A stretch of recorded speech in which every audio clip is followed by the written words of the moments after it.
It's an act of wanton violence. Then a brazen justification. A cricket bat, yes, you heard that right, a cricket bat used to beat up an officer who was actually doing his duty. Now, you might disagree with what was being done by this official or the manner in which this was being carried out, but can you actually pick up a bat and assault an official on duty and then go on to justify that assault? Well, Kailash Vijavargiya's son, who's a legislator in Madhya Pradesh, has now been arrested. He was seen attacking this civic body official in Indore with a cricket bat. He's a first-time BJP MLA who represents the assembly seat of Indore 3. The dramatic scenes of the young politician and his supporters chasing this official with a bat actually took place in full public view in the presence of policemen as well as television crews. None of this was apparently any kind of deterrent. Now, this municipal corporation team led by Dhirendra Vyas and Asit Khare were on an anti-encroachment drive when they were approached by Akash Vijavargiya and his supporters. They were given a deadline of 5 minutes by the MLA and said anything that happens after this is going to be your responsibility. And we've all seen what played out after apparently those 5 minutes ended. Well, let's listen in to what the MLA had to say after all of this took place. He's stunningly unapologetic, even triumphant about what he did. He says this is the beginning, we will end corruption. He narrates the entire episode to journalists and says that we have a particular line of action. Watch this. मैंने उनसे निवेदन भी किया था कि अब सब हो गया जब मैं पहुंचा कि आप 10 मिनट में यहाँ से चले जाएं, वरना उसके बाद जो भी होगा उसके जिम्मेदार आप स्वयं होंगे। मैंने उन्हें बता दिया था। देखिए, आवेदन, निवेदन और फिर धनादन, ये हमारा लाइन ऑफ एक्शन है। Avedan, Nivedan and then Dhanadan. Well, we all saw the Dhanadan part of it. We don't know about what happened before that. The father of the BJP MLA, senior BJP leader Kailash Vijavargiya, who's also in charge of the BJP in Bengal and has been very vocal in criticizing Mamata Banerjee for political violence in the state, had very little to say about his own son and the very blatant display of violence that was there for everyone to see. Well, there you have it. That was, in fact, the moment when Mr. Vijavargiya was asked, and you see him just avoiding the cameras altogether. And this actually is that enormous crowd right outside the police station where Akash Vijavargiya was taken after he was arrested. There were his supporters agitating, and it's all clearly become very emotive, very sort of, well, on the edge, as it were. It didn't actually lead to any further violence, fortunately, but things were clearly on edge over here. But this wasn't the only instance today. Right after Akash Vijavargiya's pictures came out of him assaulting that municipal corporation officer, another such incident reported from Uttar Pradesh where the son of a BJP MLA this time threatened a policeman. The Kasganj BJP MLA Devendra Singh Rajput's son Jasveer and his cousin Dushyant threatened the Soron Gate police station in charge. And in fact, Satyendra Pal, the man, was told he wouldn't be able to walk out of the police station on his own legs. And they also threatened to have him transferred. The duo had apparently come to the police station to get 2 ambulance drivers released who had been booked for fighting and creating a ruckus. And this might not be, of course, on the same plane as the other 2 instances we have shown you. But again, a politician losing his cool, snapping at people and answering back with anger, which seems completely out of proportion, really, to what was being asked. This was Karnataka Chief Minister H.D. Kumaraswamy losing his temper with a group of protesters in Raichur district. He was heckled. He snapped back. He said he wouldn't help them because they had voted for Prime Minister Modi in last month's elections. And he was seen leaning out of a window to interact with people. However, when they started raising slogans, he could be heard angrily saying, "You voted for Prime Minister Modi." The rest of what he said was unclear, but channels later reported that he said, "Do you need to be lathi charged?"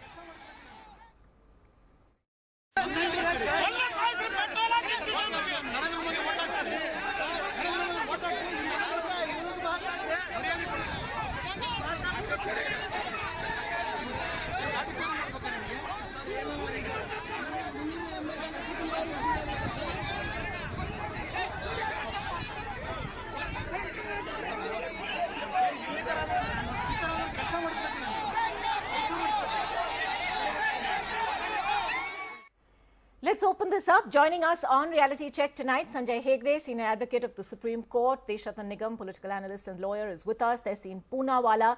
Avni Bansal, someone who's been tracking Madhya Pradesh politics closely, also a lawyer, is with us tonight. Sanjay Hegde, let me begin with you. I can't remember now the countless occasions when we have shown these visuals, when we've had discussions. I'm sure you've also lost count of the times we've talked about VVIP Goondaism.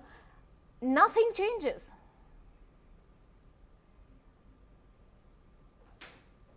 Well, there is one slight change. Now from VVIP Goondaism, we also have now sons of VVIP Goondaism, because these gentlemen would not be elected but for the fact that their fathers are high up there in the party, can ensure a ticket. Thereafter, they take it as almost a God-given right to lay down the law with physical force if necessary, or if they determine necessary.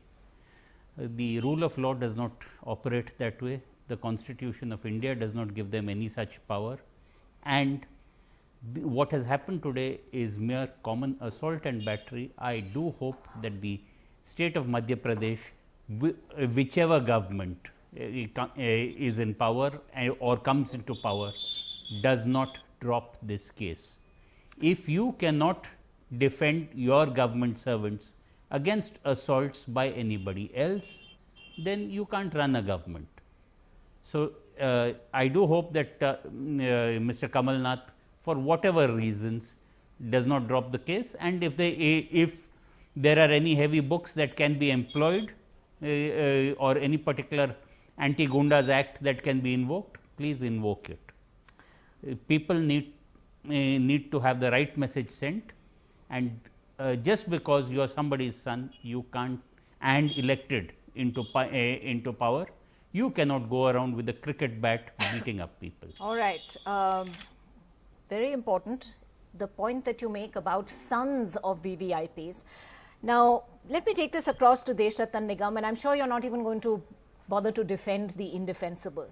But the larger question here, the BJP in fact makes such a big deal about not having namdars but kamdars. Here you have the son of a senior BJP leader, now a BJP legislator himself. In the other instance, it's a BJP MLA's son who has been found threatening policemen. What does this say really about a party that shuns, or at least puts out this position that it shuns dynasty, that it shuns dynastic trappings of power? See, this is not about dynasty, let me tell you. This is something which should be condemned, and he has been, I think, appropriately arrested. Now, the second issue is the larger issue, the VIP hooliganism across party lines. And I'll just add one example of, although I can give you numerous examples cutting across party lines, but I'll want to give one example. Prior to elections in West Bengal, the Chief Minister of West Bengal broke open the lock of the BJP office herself and painted the logo of Trinamool on her own. She herself painted and forcibly occupied the office of the BJP. Even if her stance was taken as right, that it was her office before, she had to go through a process of law. Can you equate a political act with somebody taking a bat to somebody? Tehseen Poonawalla, you clearly have a point to make about this also. Let me complete my point. Then I'm sure Mr. Poonawalla will come in. When a chief minister of a state does something so illegal and unlawful, that is hooliganism. I have just given you an example. Please don't equate the two. I am saying this is a larger malaise in the system, and that has to be tackled. But Mr. Nigam, you seem to be equating the two. One seems to be an act, a political act. You call that a political act? You can paint I'm so a logo. surprised. You can paint a logo. Broken open the log. Okay, broken open, absolutely. Take your point about that. Tehseen Poonawalla, you were seen disagreeing with what Mr. Nigam is saying over here. What do we make of this act, and can it be equated with what Mamta Banerjee, the instance that Mr. Nigam gives us of Mamta Banerjee breaking open a lock and painting the Trinamool logo in the BJP forcibly office? Occupying the office. Those are criminal acts. As a lawyer, let me tell you, and Mr. Hegde would agree about it. Your show is called Reality Check. So Ankita, your show, I thought my name was Tehseen Poonawalla. This is your show's Reality Check, And let me tell you that the reality of that matter, of that particular act, was that that office was actually a TMC office which the BJP had illegally occupied, and legally the TMC got it back through the legal authorities. That's when the Chief Minister went and painted the logo. However, let's understand one thing. Painting a logo is not physically assaulting somebody. In the mob violence case which Sanjay Hegde fought for me, there are very clear guidelines by the Honorable Supreme Court with regards to mob violence. And today what Mr. Vijavargiya's son did, the MLA, was clearly mob violence. He instigated a mob to hit officers on duty. Not just he hit him with the bat, but those around him, the jokers around him, the goons around him, continued to do that and heckle the officer. In fact, I would go a step further in saying the police officer present there must also be suspended, and if Mr. Vijavargiya has any police security, that must be withdrawn. Right. I think it's very important to remember that this was done in full public glare. The glare of cameras. There were enough television crews also present. And as Tehseen Poonawala points out, there were policemen present as well. Avni Bansal, you point out that, this isn't by any means the first such example. In Madhya Pradesh, there have been many such. Take us through some of them. Thank you, Ankita. So first thing I want to say is that this case, by no stretch of imagination, is the sole incident of this kind. There have been several cases, and interestingly, most against the sons of BJP ministers, union ministers, ex-ministers and MLAs who have been booked under serious charges. To name a few of them, Ankita, Mr. Prahlad Patel was a union minister. His son has an ongoing case under section 307. The real brother of Mr. Prahlad Patel, whose name is Jalam Singh Patel, even he was an ex-minister in the MP government. He is a MLA, and his son also has a case under section 307. Mr. Kamal Patel, who is the MLA, BJP MLA from Harda district, which is a district I belong to, has two sons who have criminal cases pending against them. Without going into the details of any of these cases, one question we need to ask ourselves is, what gives the right to all of these people, BJP MLAs, sons, to take the law in their own hands? The second question that arises is, what gives them the confidence that just because they have arrived in this country in majority, they are the ones who are supposed to protect the law? Interestingly, they seem to be taking law in their own hands. So if the son of a BJP strong leader like Kailash Vijavargiya, who is a MLA himself, says, I am going to teach the officers a lesson. My point is, we need not go into the facts. How can you take law in your own hands? There is a camera there. There is police there. There are people there. But you want to spread out a message. You want to spread fear amongst people that I can do what I want to do. I am the king. If this is true, this is a jungle raj. There is no question of rule of law. And the fact that we are able to take this and digest it, that people who have been elected representatives can take law in their own hands with such immunity, is extremely scary. It demonstrates the bigger ideology on which the BJP party operates, that we are going to use violence come what may. We may mob lynch people like Tabriz, like Pehlu Khan. The big people, if they disagree with us, they can leave. But everybody else, we will teach them a lesson using violence if need be. All right, strong charges there indeed. Deshata Nigam, you will want to respond to that, I know. But to this larger point about impunity. Avni Bansal has pointed out these three cases. Today, Akash Vijavargiya, son of Kailash Vijavargiya, hitting someone with a bat. Just 6 days ago, it was Prabal Patel, son of Union Minister Prahlad Patel, attacking a 50-year-old home guard and his son with rods and baseball bats.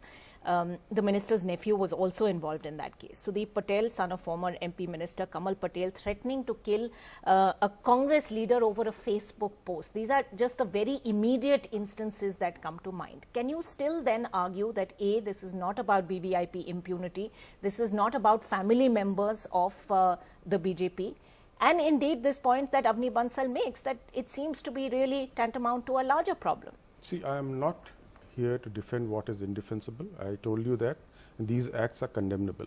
But I would not be BJP specific or MP specific, Madhya Pradesh specific. I mean, the entire program I thought was a very general program about VIP hooliganism in India.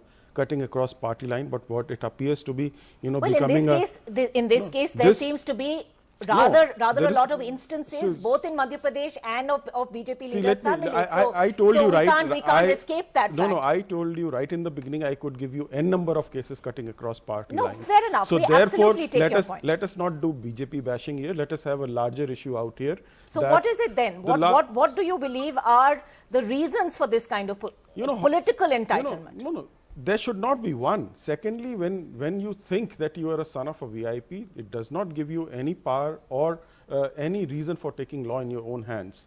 And this is becoming a trend in India. I have seen videos of other party peoples also, and this should be dealt very strictly, let me tell you.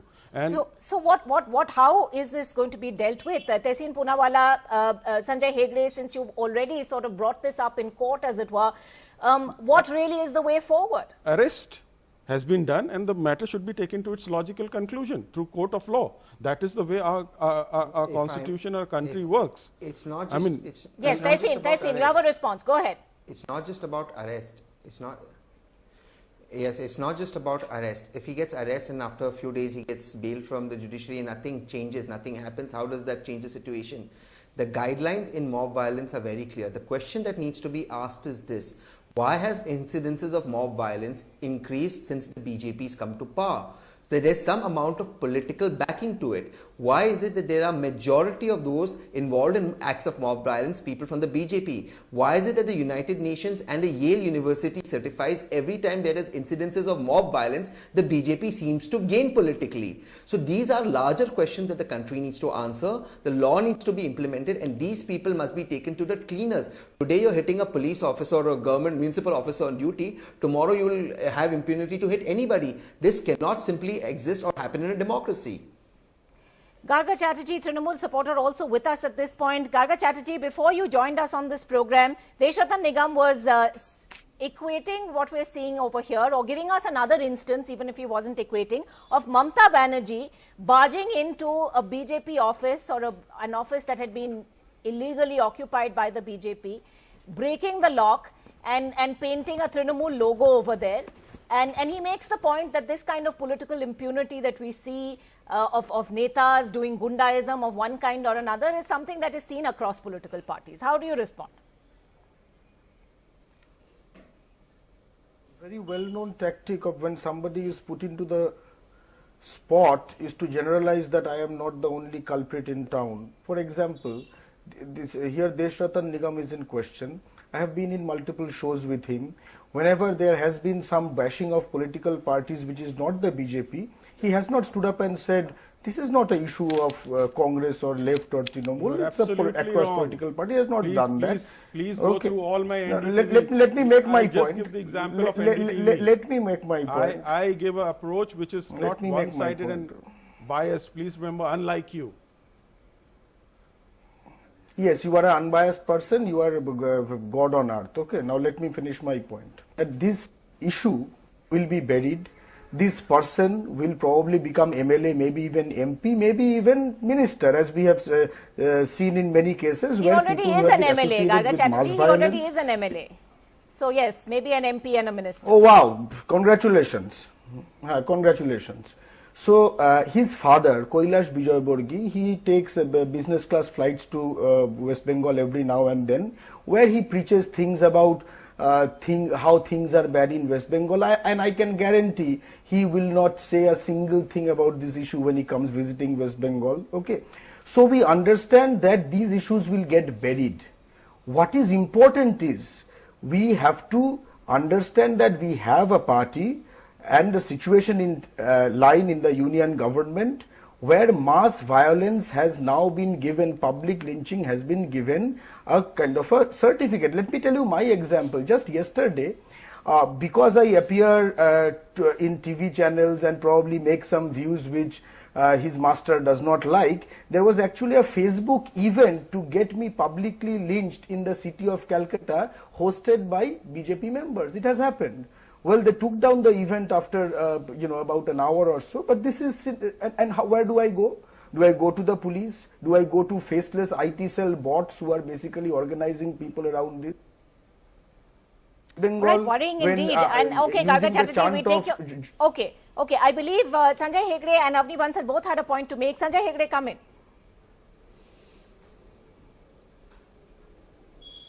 See, the first question that you must ask the BJP is, do you want such people to represent you? The BJP has to take a call. It is not beyond the BJP party president's powers to just ask any MLA who's caught on video doing this to just resign his seat. If they do not do that, if they stand by their man, they are seen as endorsing violence. They are endorsing violence. They are endorsing violence by children of their bigwigs. They are also endorsing a culture of immunity and impunity, saying, "Don't worry, तुम जानते हो मेरा बाप कौन है." Avni Bansal.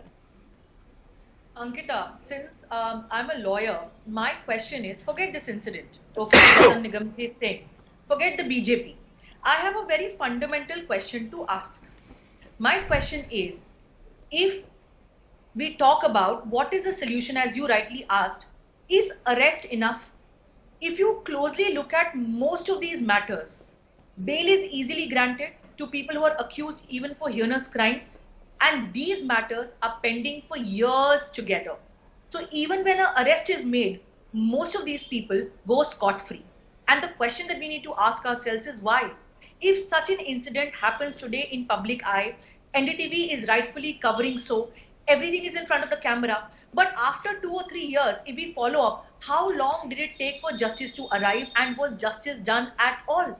So when the legal system takes so long that these cases are long forgotten, even if there is a law, even if you arrest the person, even if you put him the most heinous charges against him, if the legal system has a problem, then where is the solution? Now my question is, and this is the final point I want to make on this, my question is, who has the responsibility for reforming the legal system in the country? If the Modi government has come with such a thumping majority, why doesn't Mr. Modi take an opportunity to pick up one of these cases and say that there is a grave need for legal reform in the country? That if any such incidents happen, we are going to ensure that there is the highest support and these matters are taken at the fullest speed. Most of these cases, the public prosecutor, the state government, they themselves ensure. Okay, fair enough. And I want Deshatan Nigam to respond to this as a lawyer. If indeed there are so many lacunae in the legal system that a person who is seen assaulting someone with a bat will in fact probably get bail, if not today, tomorrow, day after, and it really isn't going to be something that will result in any kind of serious legal slap on the wrist, anything beyond a slap on the wrist. Do we need our lawmakers then to step in, and are they ever going to do that? Because if they're the ones getting all the immunity and impunity, it's not in their interest to do anything about it. Let me tell you, as of now, he can only be tried under the existing legal system. Whatever the flaws that are there, he has to go through that. Now, the larger question it raises is that all parties must come together on this, because this is not specific to any particular party. Have a committee, try to form certain guidelines. If somebody is have yet another committee which is in fact going to sort of look at this how endlessly and not come to any conclusions. In a democratic system, how else will you do it? You have to discuss it through parliament and form a guidelines. If an MLA does it, I think Tehseen Poonawalla has suspend a person has a response to that. Suspend a person for 6 months or something. Some kind of guidelines of these should also come up. But it can't happen through the party himself. Why would the BJP not suspend someone therefore it is or any political party for that matter? Therefore they have to come. The pressure has to come on them that there should be certain kind of guidelines. Okay, yes, Tehseen Poonawalla has a point, and I'll come to you in a moment, Gaga. Quick point. Two quick points, Ankita. When Sanjay was fighting the mob lynching case for me, we gave the guidelines to the Honorable Supreme Court that requested the government of the day, that is Modi government, the parliament to pass a law. Since then, along with Sanjay's juniors, I've gone to the Ministry of Home Affairs and given that draft. They've agreed with it. Why can't you pass it? You have a majority. Point number 2. I just want to ask Mr. Deshatan Nigam simply this. If instead of Mr. Vijavargiya's son, if this was some MLA from West Bengal doing it or some MLA from Kerala, what would your stand be? You would be here on NDTV today asking for imposition of precedence rule. God forbid that MLA happened to be from a minority community. You would have said that India is under threat. Why do the same standards not apply to the BJP? Because clearly, and this is answering Sanjay's question, the ADR data shows the most number of criminals are in the BJP. Therefore, they encourage it. Let me answer that. I think you've ignored the instances from Kerala and West Bengal. There are enough instances available. You seem to have, swept them under the carpet. Let's not make it BJP versus Congress or other things. Let's concentrate on a larger issue. Certain guidelines be developed. If suspension is needed for the MLAs who actually, and the public political people who are in a position of responsibility, if they do it, there should be certain guidelines to punish them. And it is only that way. You cannot make it party specific. Let's get out of that party mold and decide it on a larger issue. Okay, Sanjay Hegde, quick last word. I'm completely out of time on this show. Well, the Madhya Pradesh legislature has the powers to expel the gentleman. Yes. This is simply like Parliament also expelled people. This was in the cash for votes. Use those powers. Maybe some legislature in Madhya Pradesh could bring up a resolution in the House to expel this gentleman. Then let us see whether the BJP comes out in support of this gentleman or not. That would be one way of telling anybody who is an MLA that if you take the law in your hands, you will no longer remain an MLA or an MP. And of course, we'll all be waiting till the cows come home before anything like that happens. But Garga Chatterjee, last word.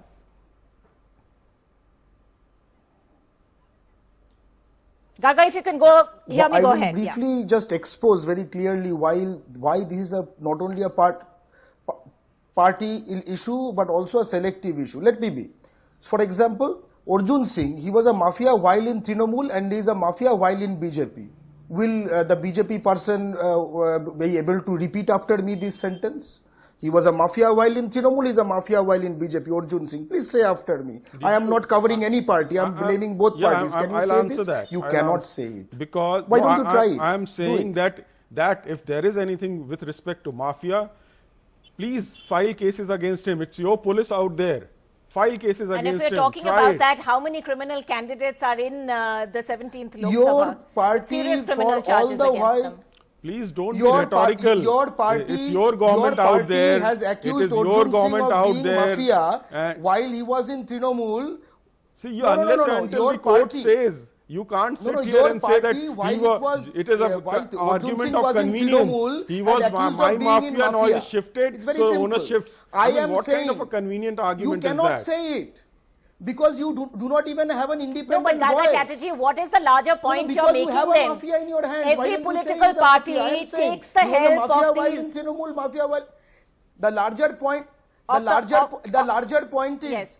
No, the larger point is that people who care for people's lives can say a mafia is a mafia, Trinamool or BJP. I can say he was a mafia while in Trinamool, he's a mafia while in BJP. The BJP person cannot say it. Why should I say? I have no information that he's been convicted by court. We're now moving very far away from our matter at issue, as it were. Of course, you don't have information. At the end of the day, Garga Chatterjee, can we move away from the point that not only do you have mafia, you have candidates, you have MPs, you have MLAs who have serious criminal charges against them, who are in our parliament, who are in our legislatures. Which party do they belong to? ADR is a serious organization. Which party do they mostly belong to? But yes, certainly the highest number may belong to the party in power, but then they also have the highest number of MPs in parliament. But is it not true that this cuts across party lines? This cuts across party lines, Garga Chatterjee. There's no getting away from that fact either. No, those people are without any ideology. What about Deen Dayal Upadhyay's ideology? You know, it is very high-fangled, you know. All right. Let's okay. I'm going to call this to an end because clearly this is degenerating into a BJP Trinamool battle, as most conversations nowadays seem to do.